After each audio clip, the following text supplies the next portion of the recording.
Hey golfers, and welcome back to the Second Swing YouTube channel for another Live at Lunch. We're back here in the studio. I'm joined by Tyler Fitzel. Tyler was with us last week as well, which was a lot of fun because we kind of went through some of the new 2025 stuff. We went through, by handicap and had that conversation with Kevin, which was really fun.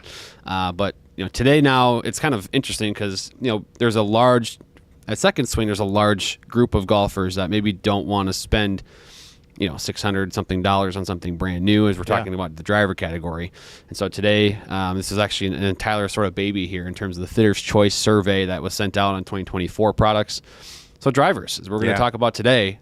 So first of all, Tyler, kind of tell us what Fitter's Choice kind of is. The information that we're going to present today on the drivers, what the process looked like in terms of getting feedback from all the fitters. Yeah, the idea is, as a fitter, we're in that hitting bay with our customer, and we're trying a lot of different things, and we see results.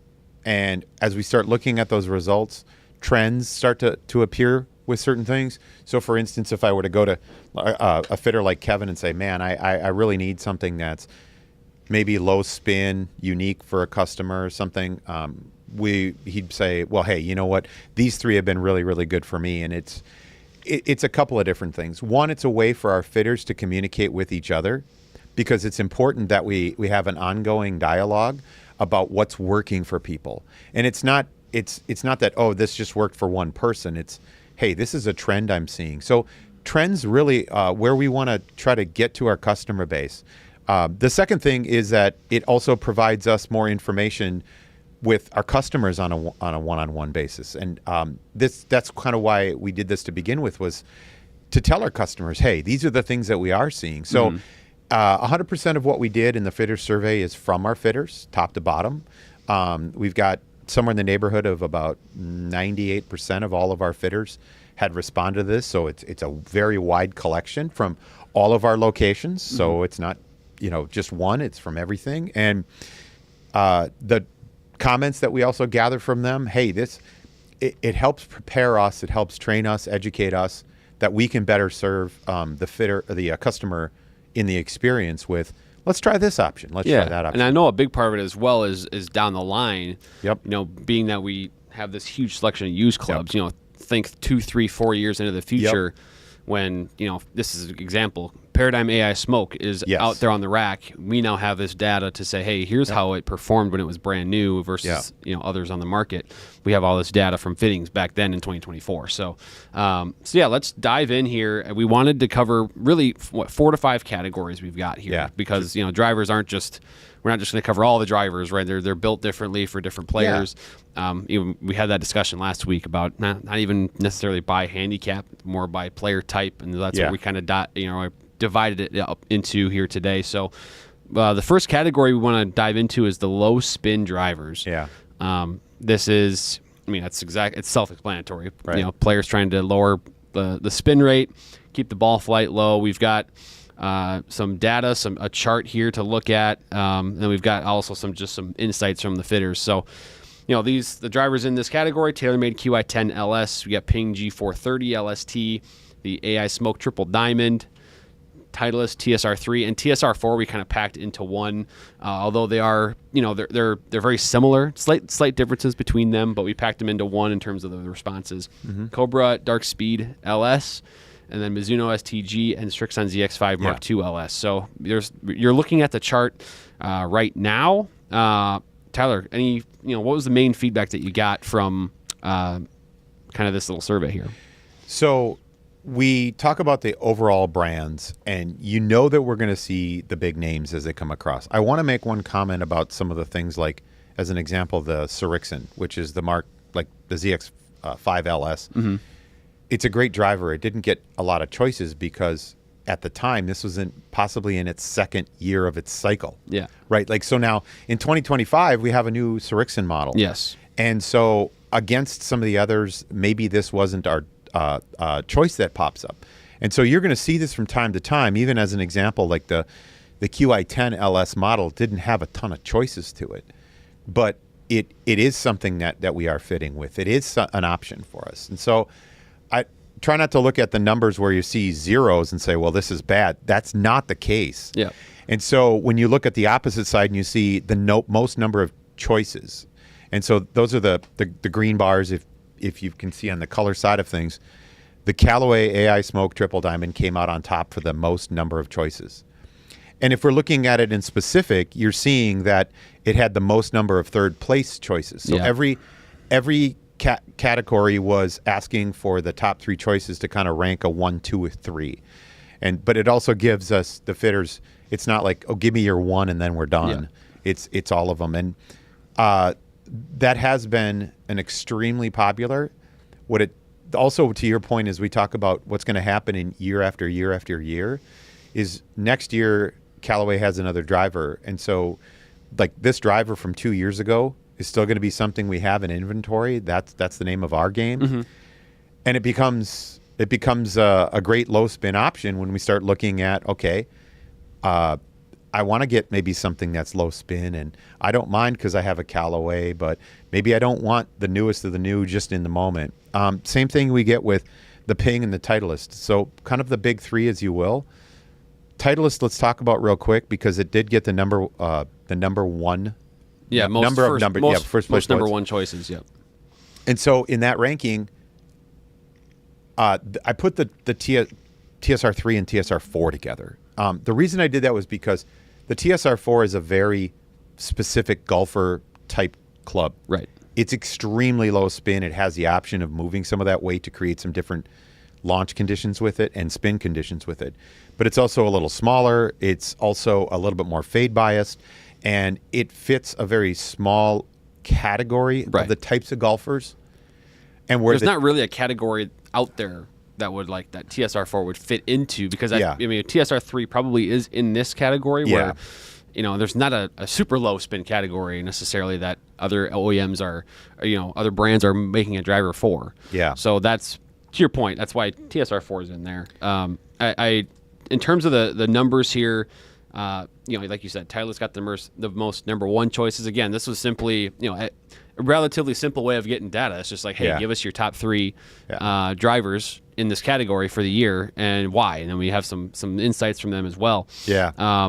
In terms of the notes here, I'm looking at the notes that you kind of put together here, noticing like Ping, G430 LST in terms of the chart here. It kind of came in, T2, so to speak, in terms of total choices. Mm-hmm. But one of the things here in the notes is that it was really it's a forgiveness aspect. Yes. With the G430 LST. Mm-hmm. That's where it wins in the low spin category is with the forgiveness, right? I mean, the other ones, maybe Titleist and Callaway might have a speed edge in the low spin category, but if you're looking for a low spin driver that is forgiving, G430 LST seems to be the one. Yes, and we talk about that in terms, sometimes we get after the ball speed idea to this, and I in no way, shape, or form do I want to say, well, the Ping doesn't have the ball speed. Right.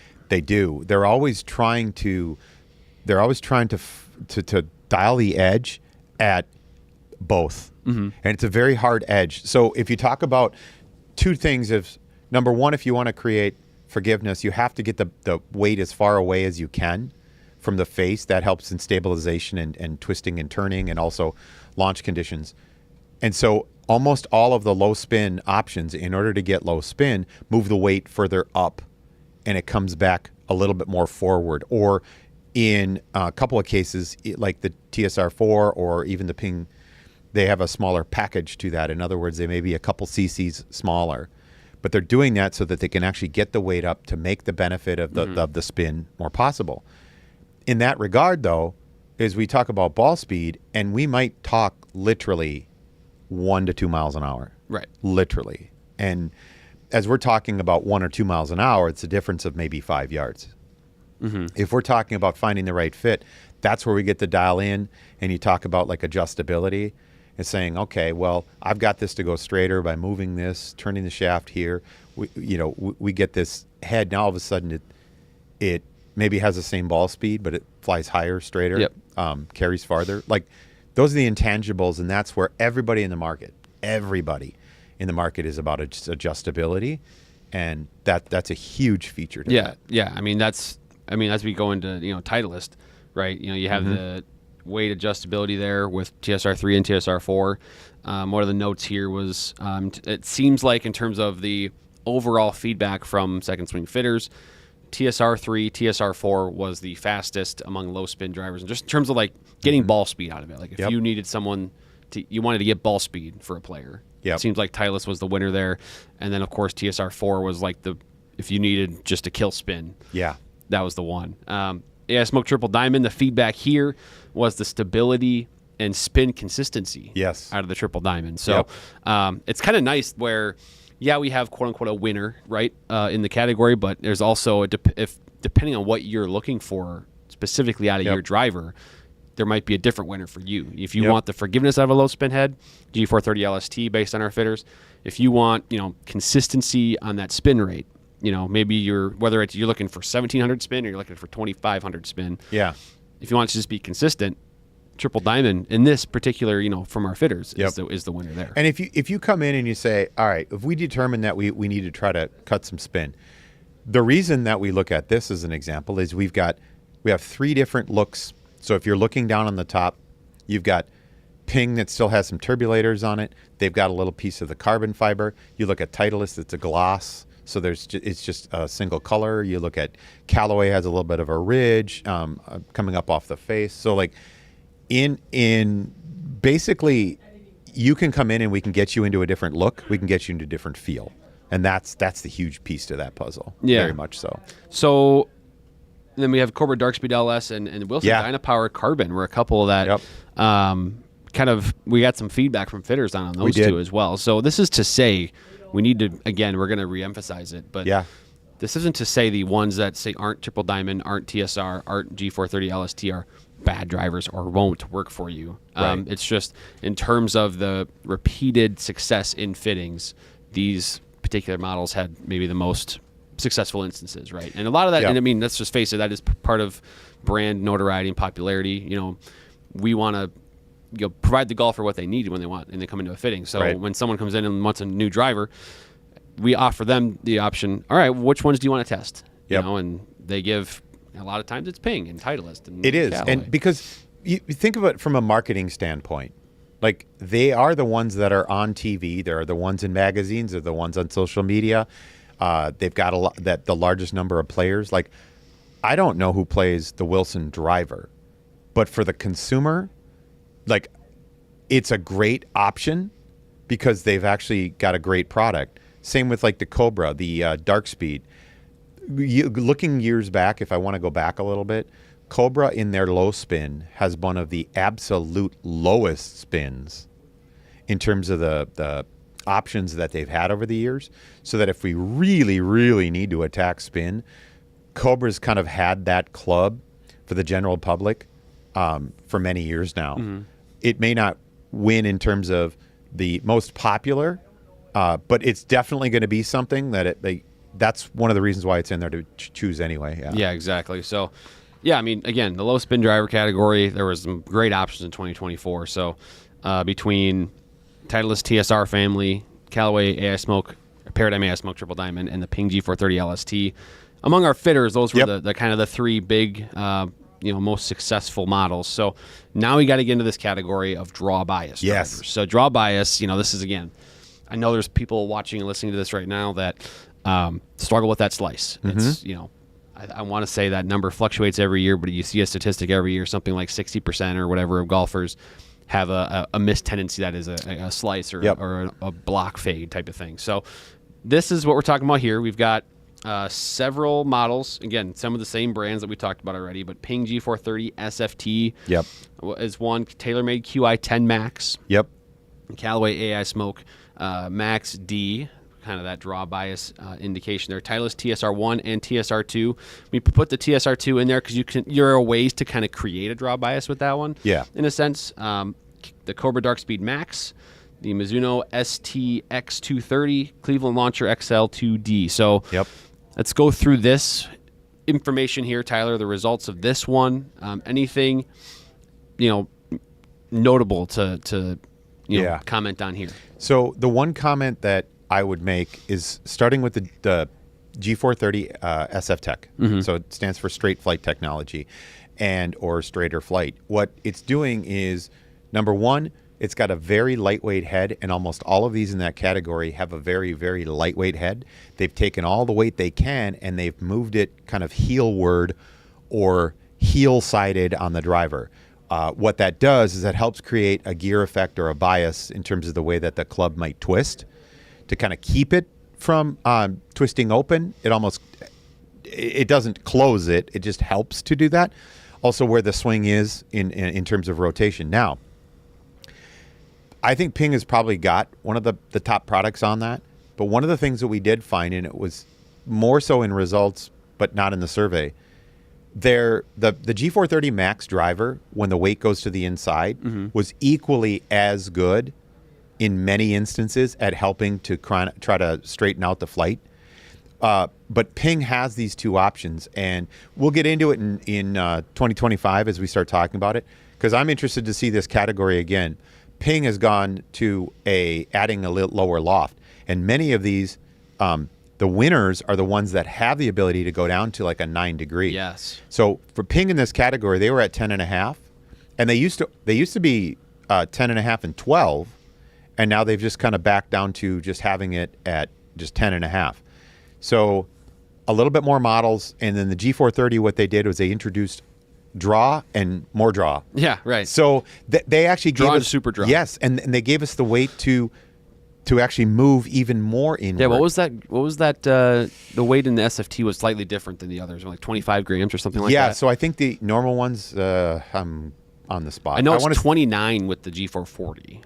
Yes. The weight is 29 grams. I think it was slightly lower than that with the G430, but yeah, that's I mean, so that's the note here that from the fitters was there was the most draw bias in the G430 SFT. What you saw with the Callaway AI Smoke or the Paradigm AI Smoke Max D, the note here was that it allowed slicers to see the most distance or distance gains. So because that's a big part of the golfer struggling with the slice is they're going to spin the ball a lot more potentially, and they're going to lose distance at, the potential distance is probably a lot higher than what they're actually hitting. And so what they saw is the Paradigm AI Smoke Max D allowed them to kind of gain a lot of that distance, that potential distance back. And then also we got to note the Titleist TSR2, as I mentioned a little bit before, it's not what we would consider a draw biased club head, but there was some settings there. The A3 setting on the Surefit hosel was the note here that a lot of fitters used to crank into a quote unquote draw bias setting or draw bias orientation, and they played it that way. That's interesting to note because even from the numbers as you're looking at it, obviously Titleist is nowhere near the top in terms of what we saw out of the low spin, and they're going to come back in some of the other categories as well. But they were, even these options here are still helping because they have really, really good ball speed. Yep. And that's one of the reasons why both the Callaway and the Titleist kind of reach into that category is we saw really good ball speed numbers. And so ball speed equals some distance for us. And now if we can key in on that launch and spin. So the four things, I've said this many, many times: ball speed, launch, spin, direction. And this is a category that's a little bit more about direction, but we still want to optimize our ball speed, launch, and spin. And that's kind of the directional component falls into this category a little bit more. Yeah, exactly. That's, again, this is we're talking to a large contingent of players out there that have this particular struggle. Also, I wanted to mention one more time too, similar to what you said about G430 Max with the weight in the heel. Same thing with Callaway. Saw the same thing with the AI Smoke Max. Similar deal where there was a draw bias element with that weight towards the heel. And again, now this year with Elite, they've got it not even sliding anymore. It's simply ports with the Callaway one. So there's potentially even more draw bias to be had there with that standard model. They do. And even the draw bias model in the new Callaway Elite also has kind of draw and more draw. Yeah, right. But that's the whole point, right? Yeah. We want to be able to give the customer options. You come in for a fitting, we want to be able to give you options. It's like many people come in and they'll have, I don't know, fit me. Great. Well, we'll test it. A lot of people come in, hey, I want this. Great. We'll test that. And either way, that's the beauty of the testing side of it. So. Yeah, we actually, now that we move into sort of we're going to move into kind of standard or the what we call high MOI driver category. Yeah. And before we do that, we have a comment and a question here, actually from one of the viewers right now. This is Blue Tough Guy. I love that name, by the way. See if he'd be blue tough at minus, 18 degrees this morning? Yeah, that's right. It'd be blue and he'd be tough. I think it's got to be still below zero at this point. At I think it's about PM. 7 or 8 degrees over.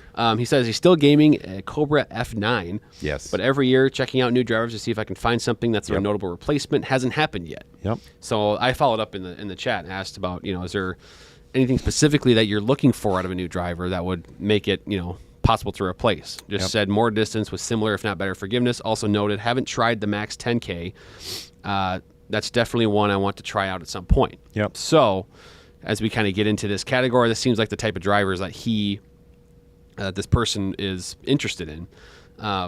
We have some results here for this category, and this is going to be the drivers that are built for just all-around performance, forgiveness, speed. Yes. There's usually a components of adjustability there where you could get, funky with weighting if you needed to, but we've got Ping G430 Max 10K in addition to the G430 family last year, TaylorMade QI10 Max, Callaway AI Smoke Max, Titleist TSR2, the standard Ping G430 Max as well was in there separately. Right. Yes. The Dark Speed X, Mizuno ST, and Strixon ZX5. We got some good stuff here. Callaway, once again, really good. It seems like AI Smoke was a big winner last year as a whole, as a driver family. Yeah. Looking at the results. G430 also. I mean, we have the Max and we have the 10K. I imagine that disparity is just simply a matter of preference when it comes to adjustability, because there's not the sliding weight on the 10K that there is with the standard G430 Max. Right. What else are we taking note of with this chart here? Well, I want to look at this and say the 10K was the number one choice for Ping. The G430 Max 10K was the number one choice at 15. But then they also had a pretty good total overall. If we look back at the G430 Max, you look at first, second, and third place, and a lot of choices there. So we have 2 Ping drivers on it. One of them's adjustable. That's just the plain Max version of that, where I can move the weight. And then there's the 10K, which has a solid weight. It's also a heavier weight because the overall body's a little bit lighter. And so that's a different build. And one of the things about that is if you're generally getting a pretty good path in terms of direction, if we're generally straight, but we want to be able to kind of straighten it out, maybe even a little bit more, we're in a good spot there. But if we go back to this idea, the Callaway AI Smoke Max, I can slide the weight around. The G430, I can move the weight around. The other ones in this category, I can't. And so one of the things about that is we're looking at, quote unquote, the 10K, which means 10,000, near 10,000 MOI, or for forgiveness, I get the weight as far back as I can. The difference is, again, is that going to get me more distance? It may be a little bit more forgiving in the overall side of things. And so adjustability kind of wins out. The number one total choice is the Smoke Max by Callaway, and that's got adjustability. Another high end of this is the 430 Max. That's got adjustability for weight. And then there's like the TSR2, which doesn't. It's a high winner because where it is, you can still adjust the shaft just like anything else too. But I think the TSR2 wins because it's got more ball speed. Yeah, that's what I was going to say. And that's what I've heard from fitters is in this category, the fastest driver is probably TSR2 Titleist. It's that whole TSR series, and then now we have obviously GT out there. So to answer, it's fast. Answer the question from the viewer. One of the things that I look at, especially when we're talking about technology that has, let's go back 3, 4, 5 years as we start getting back in technology. We have to see where that technology can benefit you. If you're someone who hits the ball in a great spot, gets great launch, gets great optimal numbers, and we're not improving upon where we're at, that's the goal of the fitting. If a newer club doesn't get you anything more than where you're at, then many years ago, the quick story to that, when I first started at Second Swing, and I had been fitting already and doing club stuff long before and testing, the fitter at the time was taking me kind of through our process, and he said, literally when we're done, he goes, I don't have the exact driver that you need, but it'll probably be, engineers will probably make exactly what you need within the next 3 to 5 years. Yeah, that's probably true. Yeah. And it was, I really needed something a little bit more. It's not like I'm unique in what I need, right? I needed launch without so much spin. And a lot of the options at the time, say almost 10 years ago, had a lot more spin. Yeah. One of the things that I could get was launch. That wasn't the issue. What I was trying to get was something that had more spin for the launch characteristic, because I could always take loft and then it was too much spin. Right. Now I can take loft and grab the low spin, and it fits perfectly, and it has been an advantage to this. So sometimes we just have to look at, well, what technology? Maybe it's the shaft, maybe it's the weighting, maybe it's a different company we haven't thought of yet, but it is there. And he was right.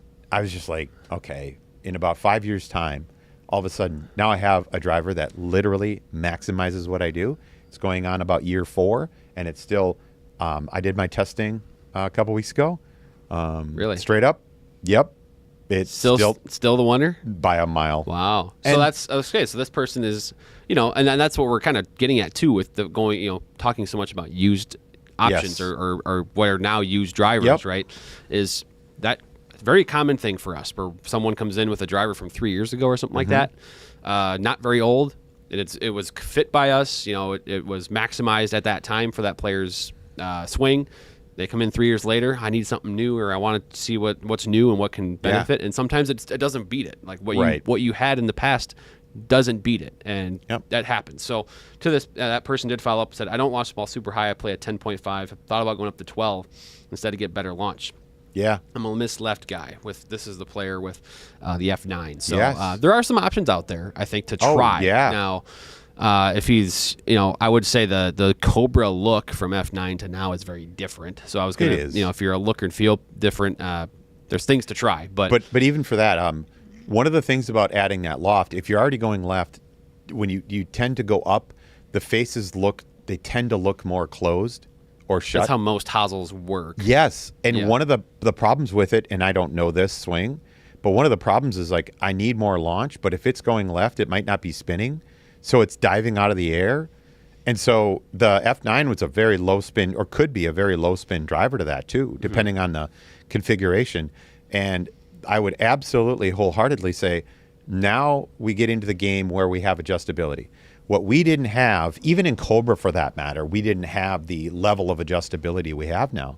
With the Future Fit 33. Oh, it's totally, and so the world's different. I had a gentleman in the fitting bay 2 days ago. We tried we tried everything under that. We went to the new Cobra.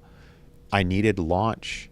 I need launch because he needed more spin. He has this tendency to kind of turn it over. And when he looked at it and I gave him that, he says, "This looks wide open. I can't hit this." And I went, "Okay, done." I literally could adjust that. He sets it down and goes, "This is perfect." And from that point forward, we got our numbers, hit it straight. We're done. Yeah. And it's just an option. Like the adjustability in these things now, that's the key to the name of the game. So so the added adjustability might just be a reason from a driver 6 years ago. It's worth a try now. And again, not guaranteeing it's going to be a better performance for you, but there's so much out there to see. And even talking with our online fitters is if you're not close to one of our stores and you have an opportunity to chat with our online fitters, because you can start to get the same sort of information we're trying to share with one another. All right, well, let's try this, but if we go to 12 degrees, open it up, make it a little flatter, that's going to take a little bit of loft off so we get the right kind of loft. It doesn't look shut. Like now you might get the ball flight and the spin that you're needed. I know our online team is using real data from our in-store fittings to educate a lot of their decisions with customers. So we have one more question too here I'm going to throw up before we get into kind of maybe some lightweight drivers. This is Roardo asking, should I upgrade my Callaway Rogue? I hit around 270 yards I do have a good amount of lead tape on the driver to fix a slice. So forgiveness is definitely needed, he says. Yeah, I think there's a lot to be said about the AI smoke coming off of the Paradigm, because I think, and it's a Paradigm AI smoke, right? It's just kind of like the extended version, the next model that comes out. So if you're talking about the Paradigm, that was a little bit more limited in the where you could move the weight. And so as we talked about earlier, if we're trying to put weight in a certain place, the AI Smoke Max was really good because you can move that weight a little further. It was what it was designed to do. It was to be maybe a little bit more adjustable than the original Paradigm. And the original Paradigm is a great model. And so that would be another thing. Talking independently with our fitters, we may need to go to Callaway and say, hey, we need a heavier weight so that you don't have to put lead tape on it. But this is my call out, because I always want to mention Aaron Roth. So hi, Aaron. He says it's not really a golf club unless there's lead tape on it. Yeah. So he said that to me too. Yeah. So that's okay. Shout out Aaron Roth. Yeah. I mean, the fact that you're dialing it in with lead tape means this is someone clearly that, it understands the implications of a club that maybe doesn't fit their game, or understands how moving weight around in the club head can impact things. So on one hand, I want to say, hey, if you have something that you had the lead tape on it and it's dialed in, you feel good about your game off the tee, the Rogue is probably going to work for you. But it's also it's probably worth coming in. Again, we just talked about with this other golfer here, this other viewer. With all the adjustability out there now, you talked about how much you can move the weight on the Callaway Smoke Max or the G430 Max. And change weight. Yeah. Like if I really wanted to get heavy, and part of that too goes into, we talk about this all the time in a fitting. Every manufacturer has weights for their driver and or usually fairways and hybrids. I have the ability to go in and start talking about shaft length, because when let's say, for instance, you need to shorten things up because you want more control or it feels better, great. If it helps you hit the more solid. But if you don't change the weight, you change the balance. And now you may be sacrificing by not having the right weight in it. And so all of these adjustable weights are a part of what the companies are doing to fine tune that. And so absolutely, I think you haven't, this could just be about going back and getting a heavier weight for the club that you've already got too. Right. And those are accessible out there for purchase. Yeah. So again, this whole thing is about not, for players that don't, budget wise, don't want to buy a driver for $650 in 2025. This is, kind of the top of the chain for used drivers, or you're playing something now that maybe just needs a tweak here or there. Yeah. That you don't actually have to buy a new driver. You just need to optimize what you've got right now, which might be the case for both of these players. There's absolutely something to be said about from a 1 year to the next. We hear this all the time. I was like, how much can it really change? It can be, but it's also what you need. If I bought last year's driver, chances are for me, and I've got it tipped out in every fashion to make it optimal, the next year's, that's why when I did the testing and I've got an old driver, I do this testing, like it's optimized. My driver is awesome. I need to clone it. I need to replicate. I need to get so that what happens when it wears out? Well, I'm going to have to go to something new when it wears out. But that's down the road. When you start talking about having something 2-3 years ago, yes, this is the time to start looking. 2, 3, 4, 5 years. If you've got a driver that's 5 years old, you probably are missing out. You're probably missing out. Probably. Again, probably. Not the case for everybody watching this, but totally. Probably.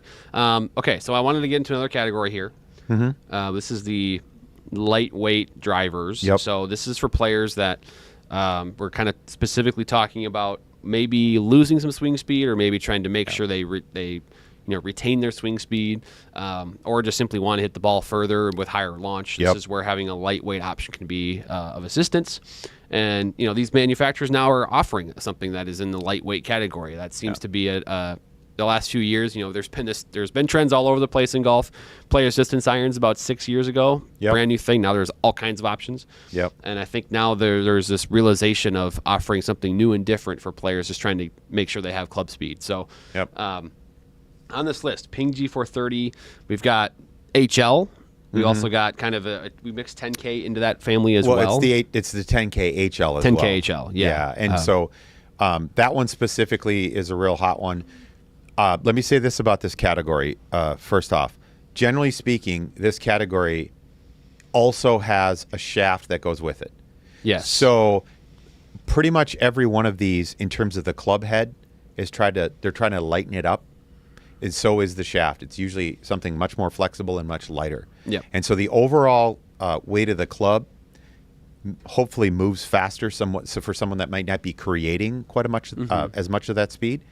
And the general thought process to this is that as the swing speeds start to slow, the ball starts to fly lower, right? As it gets slower, it goes lower. And the idea to that is it's that initial ball velocity that starts to create launch and spin, which is why these categories tend to also have a little bit more loft to them. Not always, but most of them are going to have more loft. Yes. And so it's try to create more club speed, more ball speed, which creates more launch, more spin, longer carry distances. And there's still an element of trying to keep the direction involved so in that. It's, again, playability for those types of players.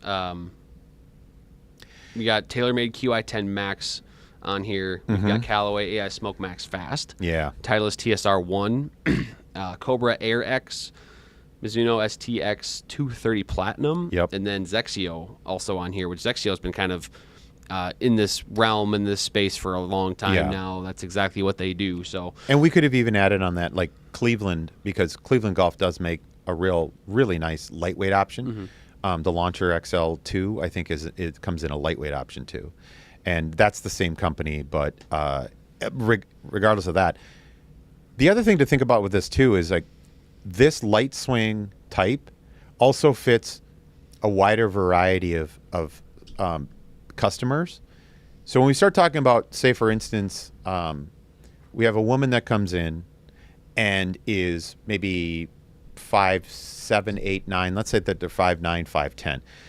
We'll get to women's drivers in a second, but typically what the industry does is they kind of put the women's driver at about 44.5 inches, and that's for someone that's generally speaking about 5'5", maybe 5'4", 5'3"-ish, right? You can get into the length in terms of control, but this also is what we would consider kind of more of a senior category as well.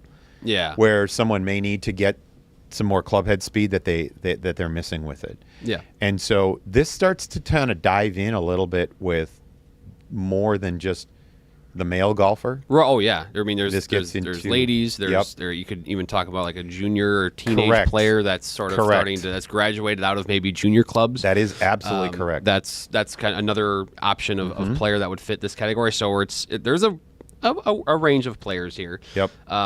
And yeah, I mean I'm not surprised by the results in terms of how many choices or how many fitters picked each model as a top three. I'm not surprised to see Zexio have a little bit more of a presence in this category. Yeah. I think that's where you'll see a lot more of that.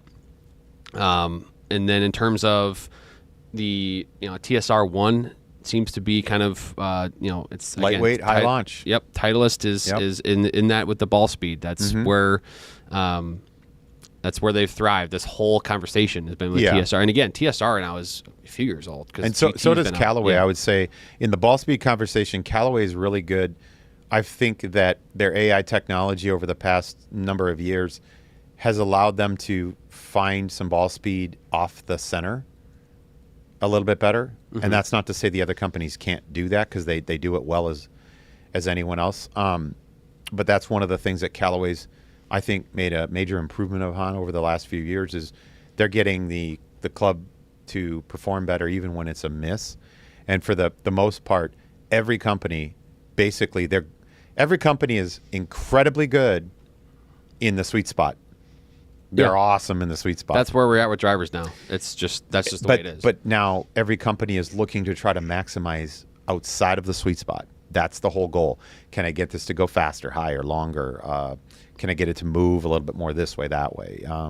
That's also where we start, and we haven't dove too much into this, but like with all of these clubs, I'll enter into a quick bit of the shaft conversation. There's generally about 5 different models for every company in terms of a driver. Yeah. And generally, okay? So with that being said, there's also about 5 different models of shafts that the companies have kind of tested and laid out. There are certain types of shafts that go with low spin for its characteristics. Certain types of shafts that go with light swing. There's certain types of shafts that go with, high MOI or, forgiveness, draw bias. It's like they're actually, it's not just the club head, but they're also trying to create a product. And sometimes even the mixing and matchings of the shaft for one type versus the head of another type can create a great product that way too. Yeah. So as we start to wrap up here again, we have a few questions I want to get to in the chat. I want to, there's a couple of those comments we'll get to. Just one quick thing I want to do is touch briefly on women's category because I think really the big thing on the women's is just that there's with these manufacturers, there's a women's model within the series that's already released, right? So, there's a QI10 Max women's model. There's an AI Smoke Max women's or Max D. Dark Speed Max women's. But Ping GLE3 is kind of its own separate entity, and that destroyed the votes for women's. So just wanted to touch on that briefly. That as we talked about, in women golfers, not everybody's going to be playing a women's driver. In the fitting, even for example, my wife got fit for more or less a senior driver, right? It's a women's shaft that's actually kind of cut into a sense that's even shorter, but it's played in. She's playing the G430 HL. So it depends on what you need. But anyway, I just wanted to call it Ping GLE3 because it's a really good product. Full set or just the driver. You can obviously add if you're a female player. So I wanted to call that out. But then now, a couple questions. So I wanted to dive into these from the chat. We have one. I wanted to really make sure we hit on this one because this person said playing a Ping G10 driver, 10.5 degrees for years. My issue with the club is I get no run out. I've tried different golf balls. I swing at a lower swing speed. Don't think I hit my drives higher than others. So there's lots of options here for this player using a G10. At least that's what the chat says. G10, 10.5 for years. Probably just because, as you mentioned, drivers that at that time just spun more. Or not at all. Yeah. Because this is another piece to that, right? If you get kind of the height, but you're not really getting the rollout, it might be the knuckleball. It gets up and there's no spin to it, so it just falls out of the air. And That's true. And this is what we see where we talk about the amount of spin. There's an area based on how you move that club. If you come up through the ball, you hit the ball higher on the face, you tend to have a higher launch, but no spin. That's the low spin area. So even just by hit location, that can be kind of the thing that happens there. So we see that happening, and I was very, very much like that for a long time. I would come up through the ball, I would get it up in the air, I'd have some ball speed, but there was no spin. And I was always thinking in my own mind that it was because of spin, that it kind of climbs up into the air, and then when it comes down, it drops and stops or doesn't go anywhere. And the reality was completely the opposite, is that because it kind of climbs up and doesn't have any spin, it just falls down like a knuckleball. It just drops. Mm-hmm. Sure. And in some cases, if it doesn't create lift, if it's not spinning enough and create that lift, it actually falls out of the air faster. Right. So it dives out of the air and doesn't have just spin. kind of thuds on the ground. Yeah, absolutely. Yep. And especially now around here, if you get, I don't know where this person plays their golf, but there are days too where, you could have perfect conditions. Yes. Sometimes it just won't move because it's soft outside on the ground. So. And so I'll say two things real quick. One, we've got to find out what's going on with it, right? Because if we find out what's going on with that, this doesn't mean that we have to be in the brand new Ping. What it means is that anything in the last maybe even 5 years, because that was probably 2010, I think. It's a while ago. There. Yeah. And I remember having that driver. Mm-hmm. Like it for me, it was a knuckleball. It's why I thought of that first, because it's also got a tall face on it. And so it might have even been designed as the first low spin driver. That doesn't mean it is. It could be spinning. So the first thing I do is find out what's going on. Let's get some numbers. Let's see what's going on that way. And then the second thing is we try to attack that to optimize what you've got. And that can be so various depending on what you want to see, how much you want to spend. But I always say this in my fittings, okay? The first number in terms of distances that I'm always concerned with is carry. If I can increase your carry, but by optimizing some things, that's where I want to win. Your total will always be determined by the environment that day. If that day is rainy, might not roll. If that day is windy, might not roll. If that day is really super hot and dry, might roll forever. You might get 40 yards. So the total is something to think about kind of after we determine what's the best way to get this ball up in the air, and then what does it do when it comes down. Yep. The other question here that we've got here, as we're wrapping up here, from Crystal: how often do you not choose a stock shaft when fitting a driver? So this is a good question, that's because awesome. because you mentioned kind of this piece with the lightweight, is that there's 5 driver heads, call it, with every series. Yes. And now typically these manufacturers will release a set of stock shafts for that series. Yep. That in theory covers all of them. Now you're not going to put, say, a 75X into an HL head most of the time, right? But just talk about the ratio of fittings that you maybe go outside that realm of stock shafts, and what, I guess, benefits there are to it. So first of all, as we talk about stock today, that is the options you have available with no additional upcharge to it. The companies are using the major manufacturers to create these, and they are much more in tune with the product they have, the engineers, and what they're trying to offer in these lineups. I would say that 10 years ago, we had less option by the companies, and they realized that more options can help, but also where they were saying exclusively made for, or made for specifically company XYZ,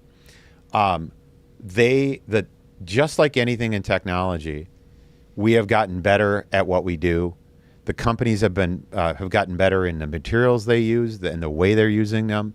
I think as we start talking about aftermarket or upcharge or beyond what's offered, included in the price of that, there's a difference, and the difference we have to find is what does it do for you. And that is, there are many times that we can find a product that's not going to cost you more, that works better than another product. That's our goal. Our goal is to try to stick to the budget that you have, and to try to optimize your club so that you have more enjoyment out of the game. But there's a big thing with a lot of these upcharge shafts, and even the companies now, they're partnering with companies, the shaft companies, to reduce the upcharge, but to have the premium shaft going in. Yep. And so shaft companies are even in tune with it. They want to sell their product. And so if they're going to partner up with manufacturers, and they do, almost everyone has almost every shaft. Yep. But you start looking at, on today's market, 650 is kind of a benchmark for the new driver from all of the companies. And you look at that and throw another $250 to $300 on top. Shaft. I mean, it's a $1,000 driver. Yeah, and the shafts themselves, if you just want to go buy it separately, can be upwards of $400 to $500 for just the shaft. Performance is an individual thing, and so more often than not, we find a great fit because these shafts are the same shafts that you could go buy on the market at $200-$300. It's the same thing.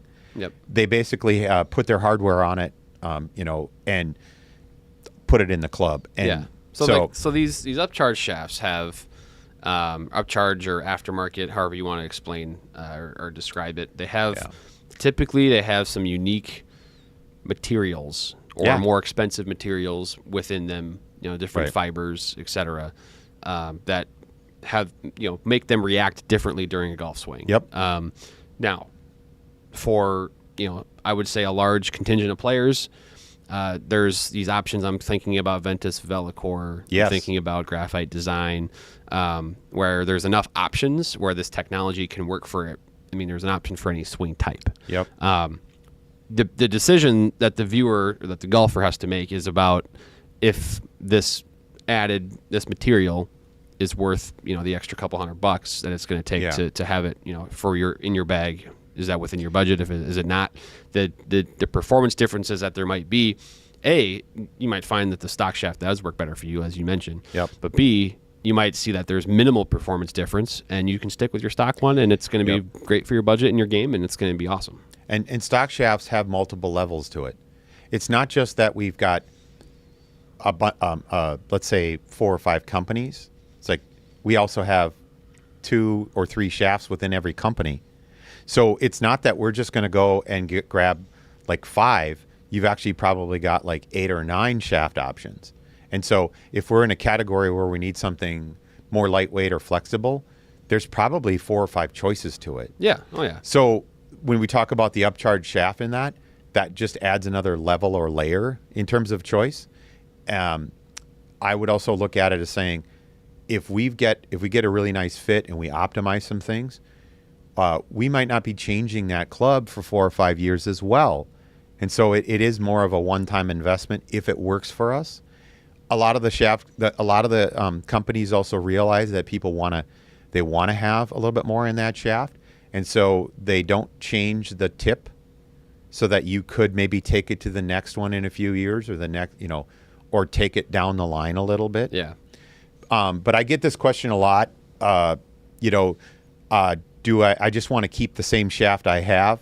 That's something that we see a lot, and that's fine if it works with the head, the engineering, the swing.